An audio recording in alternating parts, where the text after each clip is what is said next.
SBP न्यूजमध्ये आपले स्वागत. राज्यात राष्ट्रपती राजवट लागू करण्याची हालचाली. माजी मुख्यमंत्री पृथ्वीराज चव्हाण यांचा दावा.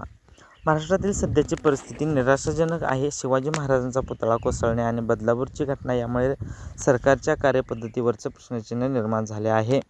त्यातून निर्माण झालेल्या नकारात्मक वातावरणातून सुटका करून घेण्याची राज्यात राष्ट्रपती राजवट लागू करण्याच्या हालचालींना वेग आल्याचे माजी मुख्यमंत्री आणि काँग्रेसचे ज्येष्ठ नेते पृथ्वीराज चव्हाण यांनी SBP न्यूजशी बोलताना सांगितले. कोसळलेल्या पुतळ्याचे काम नौदलाकडे होते असे सांगून पुतळ्याच्या प्रकरणी मुख्यमंत्री शिंदे, उपमुख्यमंत्री अजित पवार यांनी माफी मागितली. मात्र देवेंद्र फडणवीस यांनी अद्यापही माफी मागितली नाही.